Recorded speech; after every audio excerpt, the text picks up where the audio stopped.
Hey everybody, welcome back to this week's episode of the Reddest Beard podcast. I'm your host, Sean Martin. This week's episode is something special. It's a little bit different. We just finished up the series of me reading and telling my stories that were written works that I had completed, true life stories. And now we're moving into sharing some stories with friends of mine and having guests on the podcast.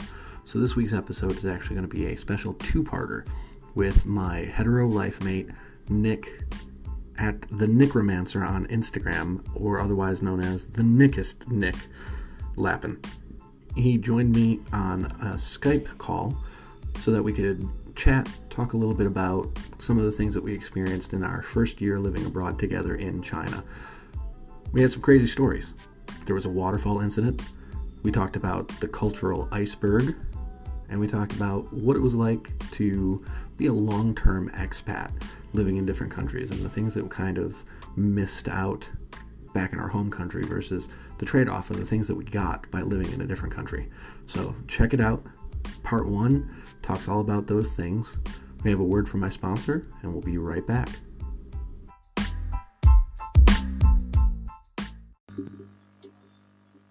Hey everybody, this is Sean Martin, aka the Reddest Beard. Are you interested in starting your own podcast, just like I did?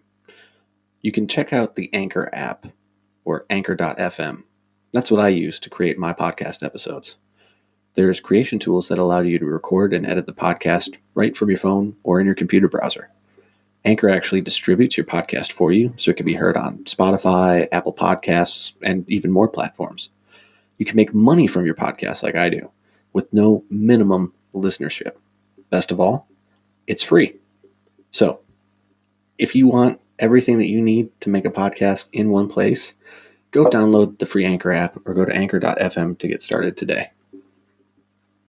I am on with my buddy Nick.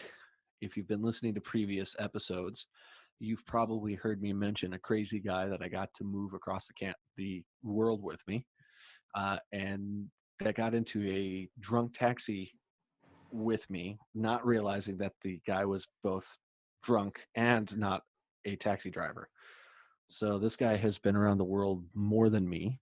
He's seen some weirder shit than me, and he's got a lot better stories for a lot of it than I do. And I wanted to have him on here. So Nick, thank you very much for joining me via this jerry-rigged Zoom call that we're dropping audio into for my podcast. Hey, my pleasure. No problem, man. All right, man. We had talked a little bit about ideas of like what it's like to be a nomad, a traveler, that kind of stuff. Because I think you've run into this probably even more than I have, where you're like living abroad and then you go back to the States and somebody is just like, oh, that must be so cool. Or like, oh, I could never do that. But they kind of have like a FOMO, but they don't realize that a lot of expat life can just be really kind of like mundane stuff. Like they think that everything about being an expat is the Instagram photos, but nobody's ever taking Instagram photos of like 9 hours in an immigration office.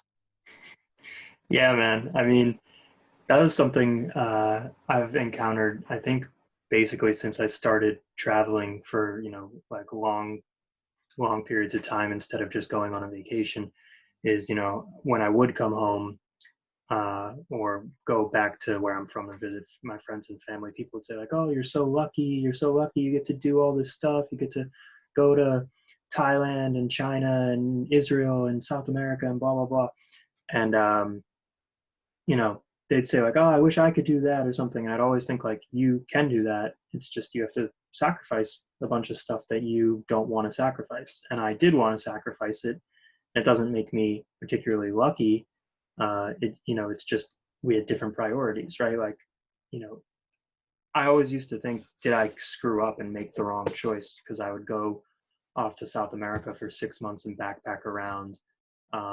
Or I'd go do a summer in Israel teaching, and I'd always think like, would I be better served if I just picked one place, stuck with it, got a job, worked my way up through the company, made more money, set down roots, built a relationship with somebody, built friendships that were, I have a lot of friends around the world, but like, friendships where you see the person every day. You know, I mean, I haven't seen you face to face in what, almost over a year at this point.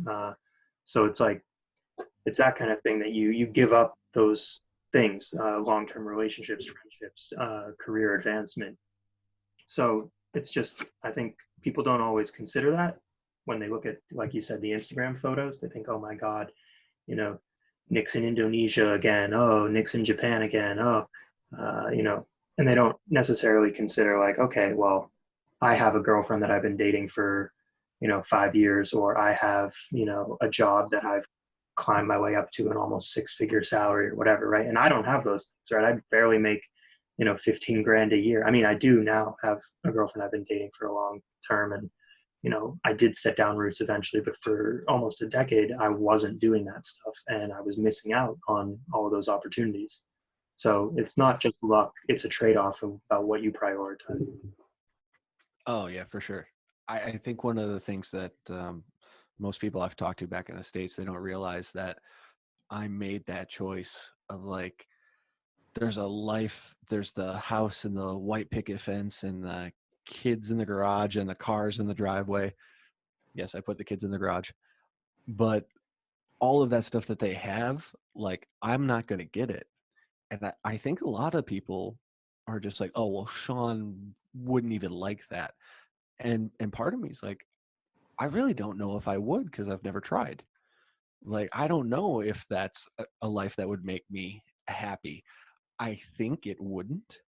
And I've kind of placed my bet on this way of living actually makes me happy, so I'm going to stick with it. But like, for all I know, I could just be royally missing out on like the best things in my life, and I've just chose a different path.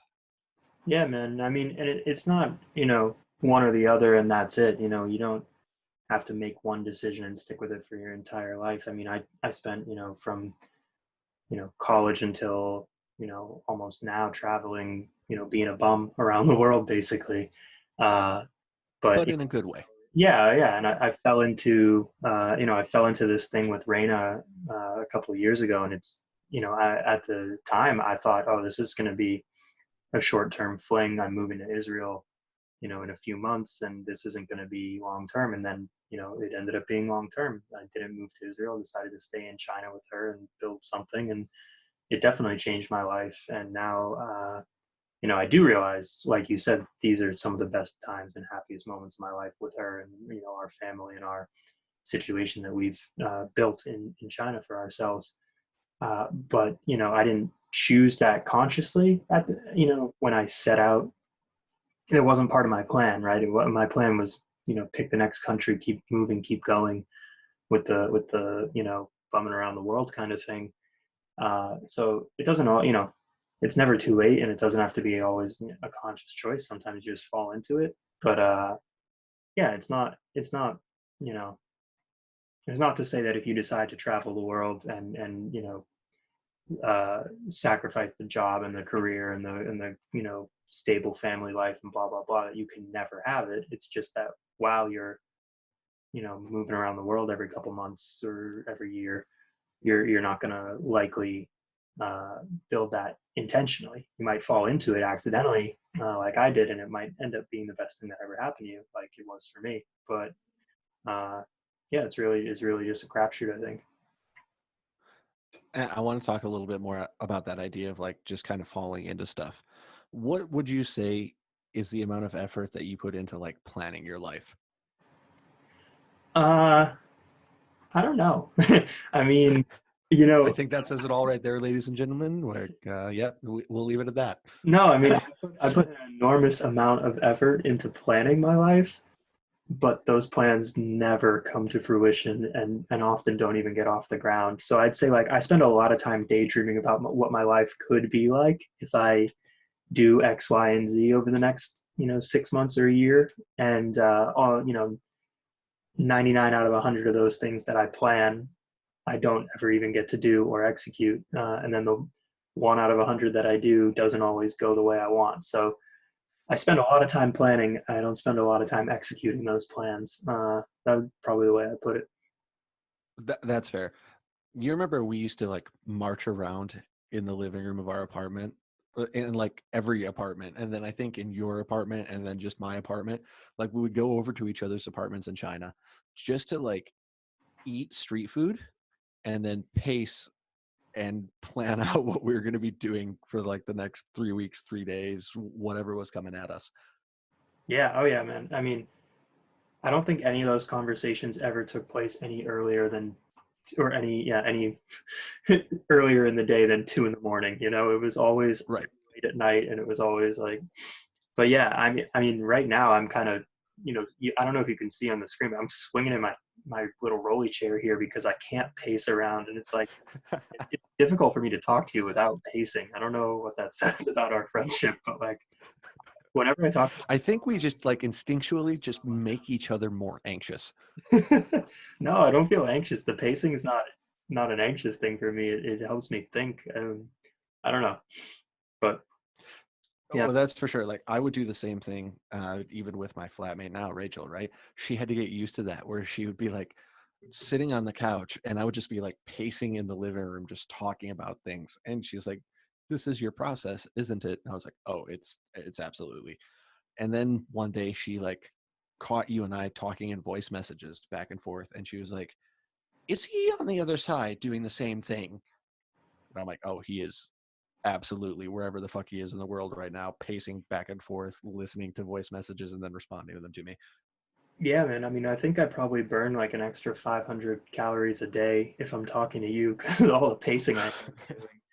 Uh, I don't know. I'll have to check That, the record on Fitbit, see what they say. But yeah, that sounds like it's probably true. I'm doing the same thing. Like I'm in my little swivel chair right here, being like, okay, so I don't want to be in this booth anymore. I should be out like talking because I don't know why. It was one of the best parts of like living with another late night pacer was that we could just do that and talk about like, okay, but like, what if I get this money and I'm going to put it in Bitcoin? Or like, hey, we could go over here. We could do this on this island. yeah, man. I mean, actually, now that I think about it, a lot of those plans and schemes that were cooked up while we were pacing around at 2 or 3 in the morning, those actually came to fruition more often than the ones I made by myself. Like we did end up going to Indonesia, and we did end up. I mean, we both ended up buying a bunch of cryptocurrency. Didn't turn out too great for Fair. me, to be honest. I lost a lot of money, but easy come, easy go. You know. All right. Oh, one thing I wanted to ask you about Christmas Day, or was it Christmas Eve? It was Christmas Eve. What was it, like 2015? What do you remember what we were doing that day? Yeah, you're talking about in Indonesia when we went to Oh yeah, Gili Trawagan. yeah, Gili and Bali and stuff. Yeah, man. I mean, I think it was Christmas Eve, and we had gone to this island, Gili Trawagan, I think it's called. I don't know, I can't, Yep. I can't pronounce shit. Um, Fair. so, so I had heard about this place. Uh, I think from my sister, maybe, but it was an island in Indonesia that basically didn't have any cops. It was like a really small island full of like little hostels and a nice beach and bars and stuff. But I thought it sounded cool, and yeah, you and I spent probably what a week or two late at night planning this thing, buying plane tickets and leapfrogging Oh our yeah. from what Guiyang to Guangzhou, Guangzhou to Jakarta, Jakarta to Lombok, and then taking a bus across Lombok to get to a motorboat that would take us out to Gili. Uh, so we made it to the island, and I think you had wanted to get a tattoo, right? That's what Oh yeah. that was your mission while we were there, looking for a tattoo parlor to get some new ink, right? Yeah, so the way that I remember it was like you brought it up to me while we were working at that Chinese company, right? And like at that point we were what, 3 months in and just absolutely sick of it. And like both of us were just ready to pull a runner. We just didn't want to fucking be there anymore. And then you're like, hey, there's this island, right? And we had that Christmas break because the Chinese company was still giving us the American holiday. So we're like, fuck it, Christmas in Indonesia. Well, we got an But extended break because of the waterfall incident. Remember? They gave us like an extra oh, because of the waterfall. So I think that's also part of why we were able to go for so long. Oh shit, I forgot about that waterfall incident. Talk about that for a second. Yeah, so one thing people don't necessarily, people talk about like cultural differences and language barrier and culture barrier when you go to live in another country, and a lot of people think that means like, oh, it's going to be hard to go buy stuff at the grocery store. You're going to have to eat weird food or something like, but it's goes way deeper than that. If you're like familiar with the cultural iceberg, the stuff that's at the surface level, like different music, different food, different clothing and fashion stuff, that's the tip of the iceberg. But the underwater part that you don't see readily includes so many more things, like norms surrounding like sexuality or business practices and business culture, and a million other things. But business Oh culture, yeah, and for sure. And I want to point out that like most people are afraid of like the tip of the iceberg things, but they don't realize how easy to overcome they actually are. Like you're afraid that you won't be able to find anything to eat. But like how many restaurants have you ever been to in China where they didn't have like a photo of a dish next to it and you could just be like, "Jiga," right? Like this. I just want this, right? yeah. And they always had the menu, especially for foreigners, where they'd be like, "This is our foreign person menu. It's photos. Just point, and we'll provide you sustenance." Well, I mean, that's the old joke, right? Like, what's a foreigner in China's favorite food? Jega, jega. Like Jiga, this, right? And that. in Thailand, it's ani. It just means this, right? Because you just point at the thing on the menu and go ani. Yeah, So, yeah, that part's actually relatively easy to overcome because you're like, "Oh, I'm in a store. I'm in the canned goods section. There's a picture of a fucking fish on this thing. I'm going to go ahead and assume that this is canned fish." And 99.9% of the time, you're going to get canned fish.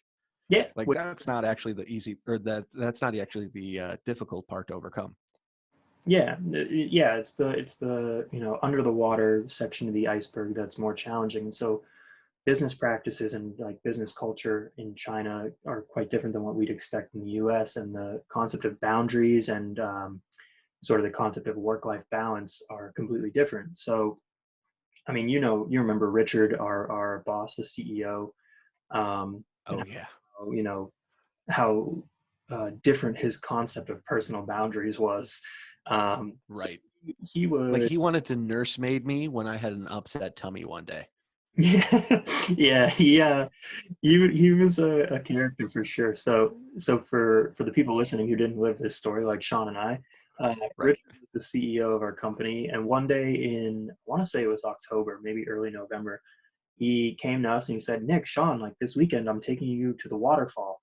And we had only been in Guiyang for like 2 months at this point. And maybe we had heard of the waterfall, but if we had, we didn't really get it. And he said, "I'm taking." Right, right. And then at that point, he pointed to my pack of cigarettes because I was smoking Huanguoshu cigarettes, and there was the picture of the fucking waterfall on it. Yeah, yeah, right. So he says, "I'm taking you to the waterfall in a cigarette pack," and we thought, all right, dope. Uh, This man's absolutely insane. Okay, let's get in a car with him and drive out into the countryside. yeah, and like at that time, we didn't have any friends. I mean, like I still don't have many friends, but we didn't have any friends at all back then. Like we hadn't met Jill We or yeah, we April hadn't or even met like any of them. Jill and Karim and April, like the little what do you want to call us? Yeah, The five amigos. yeah. I mean, that's the PC name, I guess. Yes, that's what we're sticking with it. We're not going to say what the name of the WeChat group is. Moving on.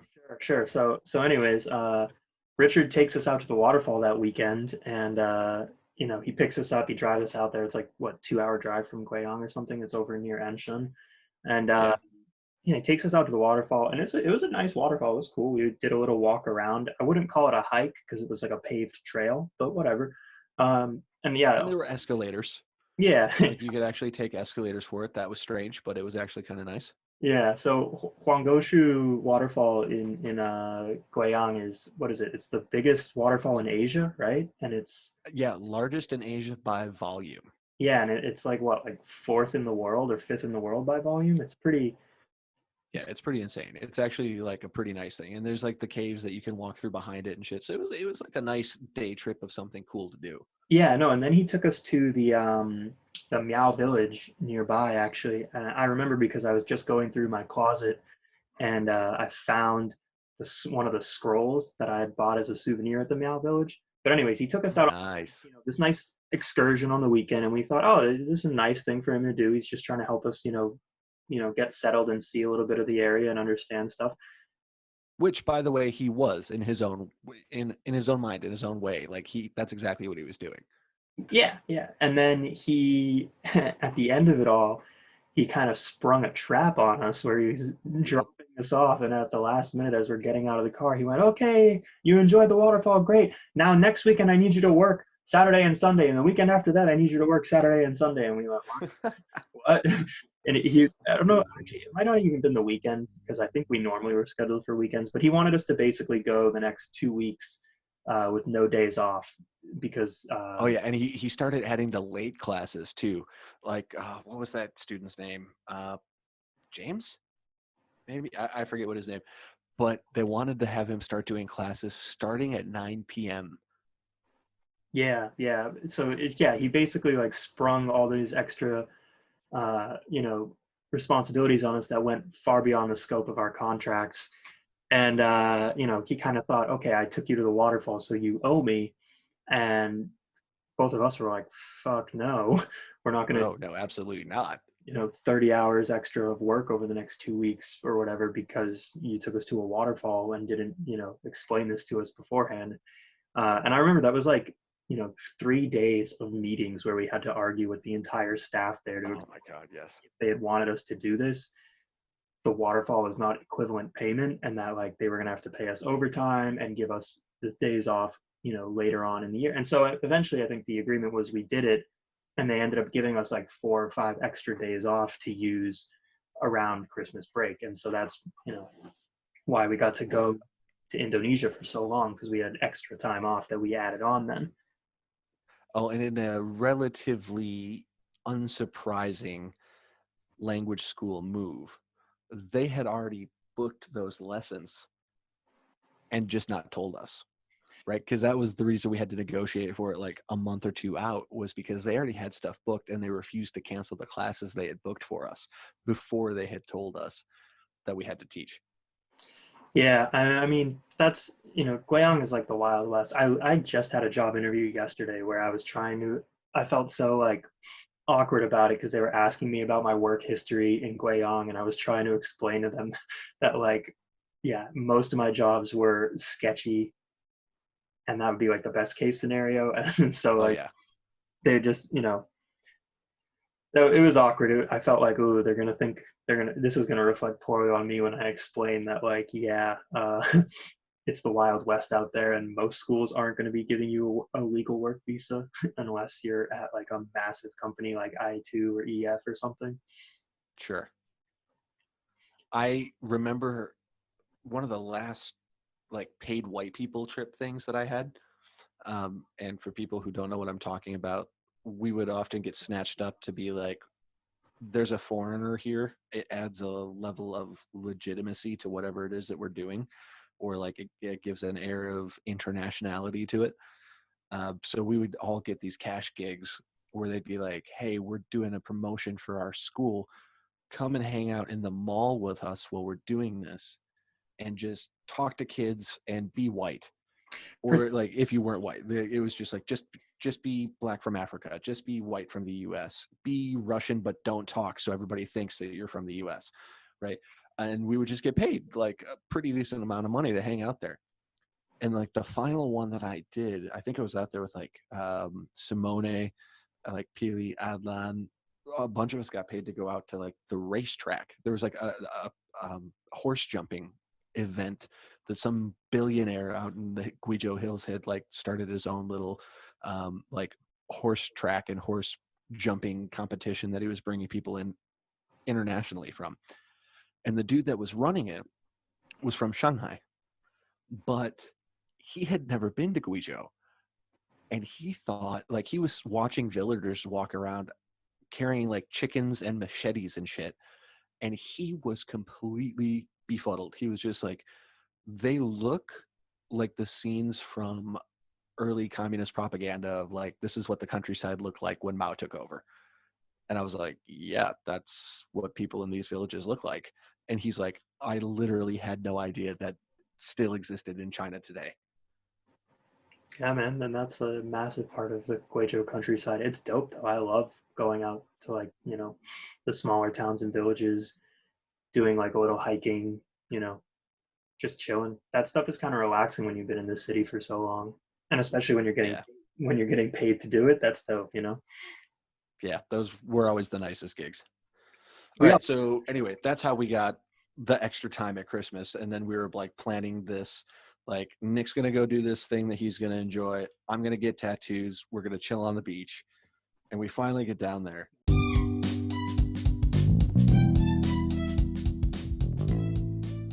Oh, I know it's not fair.